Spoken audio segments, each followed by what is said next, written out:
चलिए, तो हम पढ़ रहे हैं एस ब्लॉक एलिमेंट में alkaline earth metals. Alkaline earth metals में हम आ गए थे ऑक्साइड्स एंड हाइड्रो ऑक्साइड्स तक। आज हम देखने वाले हैं halides. Halides of the alkaline earth metals. Halides of alkaline earth metals. Alkaline earth metals आपको लर्न हो चुके थे। कौन कौन है अल्कलाइन अर्थ मेटल्स? इधर देखो, अल्कलाइन अर्थ मेटल में कौन था? बेटा मांगे कार स्कूटर बाप राजी, यानी beryllium, magnesium, calcium, strontium, barium and radium. We know that from top to bottom atomic size increases। ऊपर से नीचे की तरफ आप जाएंगे तो atomic size increase होते जाता है। ओके, तो अब यहाँ पर इनके जो हैलाइड्स होते हैं वो कैसे बनते हैं जरा ध्यान से देखिए। जैसे फॉर एग्जांपल ये है Be, बेरिलियम, तो डेफिनेटली इसका आप Cl2 के साथ रिएक्शन करेंगे तो ये बनाएगा BeCl2। तो एक पॉइंट हमने देखे थे कि डायरेक्ट मेथड से बनना थोड़ा डिफिकल्ट होता है। कल देखा ना हमने, डायरेक्ट मेथड उसका जो है थोड़ा सा डिफिकल्ट है, इसलिए उसको इनडायरेक्टली बनाया जाता है। इनडायरेक्टली कैसे बनाया जाता है आपने देखा था, beryllium oxide, okay, plus carbon, okay, और प्लस क्या लिया था वहां पर? Cl2।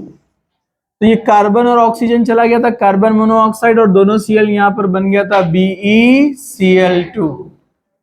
वैसे ही उसके फ्लोरीन जो होते हैं, फ्लोराइड्स, वो भी डिफिकल्ट होते हैं बनाना, तो उसको भी हमने इनडायरेक्ट मेथड से बनाया था। याद है ना आपको?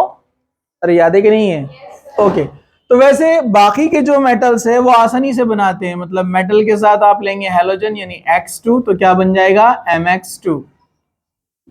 हियर M कौन कौन हो सकते हैं?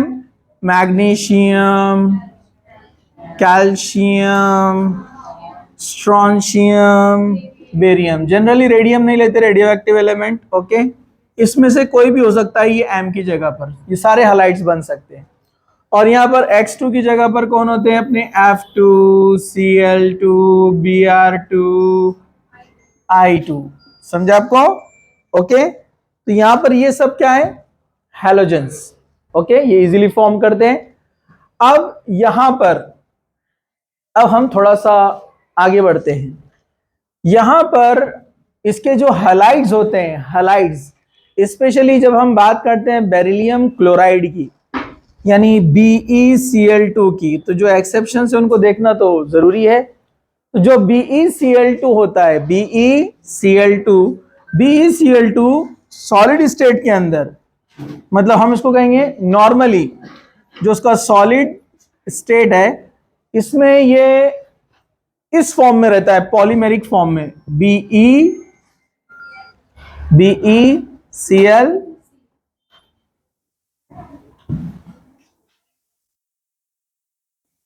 अगेन BeCl2,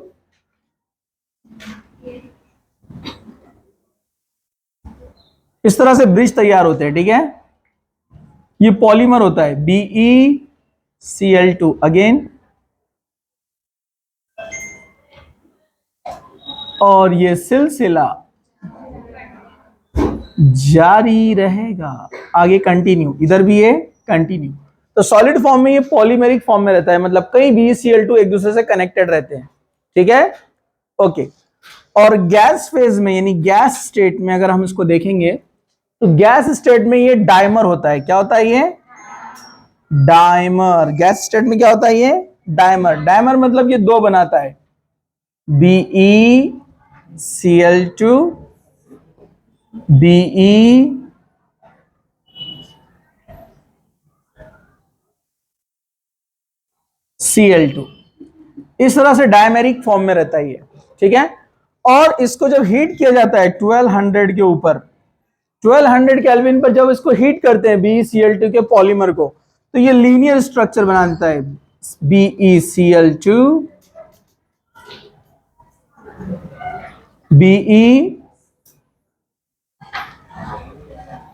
Cl2, इस तरह से लीनियर स्ट्रक्चर तैयार होगा। ओके, लीनियर स्ट्रेट चेन बनाएगा। ओके, दूसरा यहां पर आप देखेंगे इनके जो हलाइड्स होते हैं, हलाइड्स, स्पेशली क्लोराइड की बात करेंगे हम, तो chlorides of the alkaline earth metals form hydrates, ये हाइड्रेट्स बनाते हैं। तो इनके हाइड्रेट्स जो आपको याद रखना है, इनके हाइड्रेट्स कैसे बनते हैं, चलिए देखिए। Hydrates of the alkaline earth metal, hydrates see, जैसे BeCl2 ये इस फॉर्म में होता है, डॉट 4H2O, 4H2O मतलब टेट्राहाइड्रेट, 4 वाटर मॉलिक्यूल इसके साथ बाइंड होते हैं, टेट्राहाइड्रेट। ओके, उसके बाद आप आगे बढ़ेंगे, MgCl2 ये ऑक्टाहाइड्रेट होता है, 8H2O इसके पास होते हैं। फिर जैसे जैसे हम नीचे जाएंगे हाइड्रेट फॉर्मेशन एबिलिटी क्या होती जाती है, कम होती जाती है। अब आप आगे जाएंगे, कैल्शियम, तो ये हेक्सा वाला बनाएगा, कैल्शियम क्लोराइड डॉट 6H2O। उसके बाद स्ट्रोंशियम भी बनाता है, स्ट्रोंशियम क्लोराइड डॉट 6H2O। फिर उसके बाद बेरियम भी बनाता है, बेरियम क्लोराइड डॉट 6H2O। तो इनके हाइड्रेट्स जो है यहाँ पर कम होते जाएंगे और अनस्टेबल होते जाएंगे जैसे जैसे हम नीचे जाएंगे। ओके, यस, हाँ बेरियम के 2 है, ये 2 हाइड्रेट्स, क्या बोलते हैं इसको हम, डाइहाइड्रेट, मतलब ये एक्सेप्शनल है। उसके बाद आप देखेंगे ये ऑक्टा है, फिर हेक्सा, हेक्सा और डाई, मतलब हाइड्रेट फॉर्मेशन एबिलिटी क्या होंगी, कम कम कम होते जाएंगी। ओके, चलिए अब हम आगे बढ़ते हैं। तो इनके जो हाइड्रेट्स हैं, इनके हाइड्रेट्स को अगर हीट किया जाए तो ये ड्राई कंपाउंड्स मतलब ये इजीली वाटर मॉलिक्यूल लॉस करेंगे। जैसे फॉर एग्जांपल हम ले लेते हैं कैल्शियम क्लोराइड वाला, अगर हम कैल्शियम क्लोराइड वाला लेते हैं CaCl2 डॉट 6H2O और इसको आपने हाई टेम्परेचर पे हीट किया, अगर इसको आप हाई टेम्परेचर पर हीट करते हैं तो वो वाटर लॉस हो जाएगा, कैल्शियम क्लोराइड बनेगा plus 6H2O।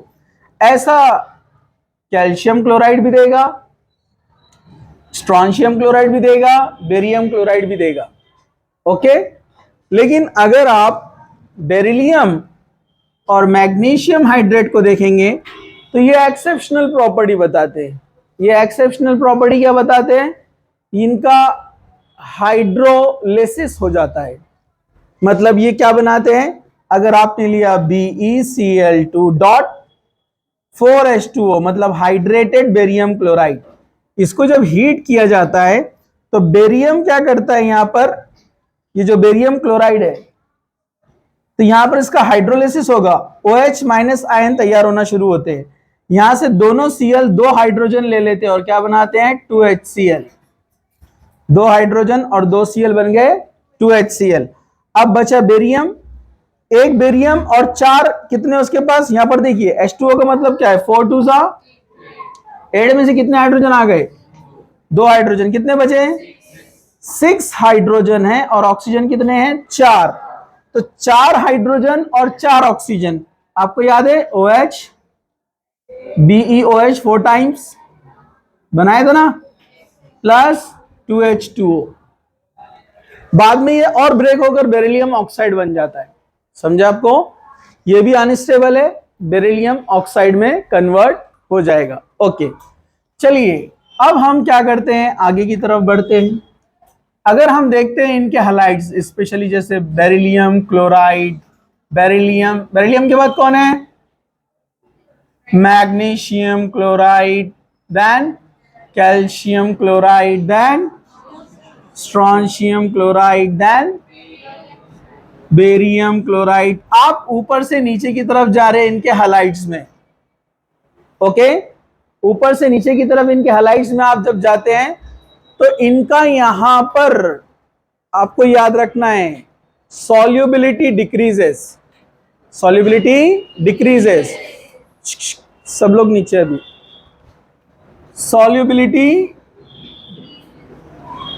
solubility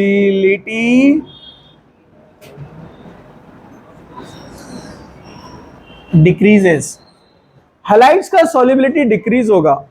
okay okay, reason क्या है यहां पर? What is the reason? Lattice enthalpy हम कंपेयर करेंगे। चलिए अभी ये पॉइंट को आप छोड़ दीजिए, अभी आप पहले इधर आइए, अपना एक्सेप्शनल, एक्सेप्शन कौन है अपना? बेरिलियम एंड मैग्नीशियम, ये इसको हम बाद में देखते हैं, ठीक है। इसका कंपैरिजन करते हैं हम बेरिलियम फ्लोराइड से पहले। तो अगर आप बेरिलियम फ्लोराइड को लेंगे, बेरिलियम फ्लोराइड को और बेरिलियम क्लोराइड को, अगर इनका हमको कोवेलेंट नेचर चेक करना रहा तो हम देखेंगे beryllium is smaller in size, here also beryllium, दोनों जगह बेरिलियम है, अरे है कि नहीं है? दोनों का साइज स्मॉल है क्योंकि ऊपर वाले का साइज क्या होता है? स्मॉल, ठीक है। जिसका साइज स्मॉल है फाजान रूल के हिसाब से वो क्या बनना चाहिए? कोवेलेंट। स्मॉल कैटायन मतलब कोवेलेंट, तो इनका नेचर कोवेलेंट है, लेकिन यहाँ पर एनायन अलग अलग है, यहाँ Cl है और यहाँ पर फ्लोरीन है, राइट। तो फ्लोरीन अगर एनायन बड़ा रहा तो इट इज मोर कोवेलेंट, बराबर है कि नहीं है? कैटायन तो दोनों सेम है, अगर कैटायन सेम आ गए तो हम किसको देखते फिर? एनायन को। तो एनायन जहां बड़ा रहा उसका नेचर क्या रहेगा? मोर कोवेलेंट। तो बेरिलियम क्लोराइड मोर कोवेलेंट देन दी बेरिलियम फ्लोराइड, तो हम बोल सकते हैं यहां पर बेरिलियम फ्लोराइड लेस सॉल्युबल है, बराबर है कि नहीं? और उससे लेस सॉल्युबल कौन रहेंगे? अदर हलाइड्स, क्योंकि आयन बढ़ रहा है ना, उसमें कोवेलेंट नेचर बढ़ रहा है। ओके, तो अगर हम एक्सेप्शनल देखेंगे बेरिलियम हलाइड और मैग्नीशियम हलाइड, अगर इनको हम कंपेयर करेंगे तो इनका सॉल्युबिलिटी क्या होता है? Yes, less. क्या होने वाला है? लेस। ओके, इसको यहां पर इतना लिखो, हम फिर आगे जाते हैं, इसको पॉज कर दो। तो हम क्या बोल रहे थे यहां पर कि सॉल्युबिलिटी ज्यादा किसकी होना चाहिए था? क्लोराइड्स की, बराबर है ना। तो इसका एक रीजन हम ये भी बता सकते हैं यहां पर कि beryllium fluoride shows less solubility than the beryllium chloride। ऐसे आगे बढ़ते जाएंगे हम। रीजन इसका यहां पर है कि लैटिस एंथैल्पी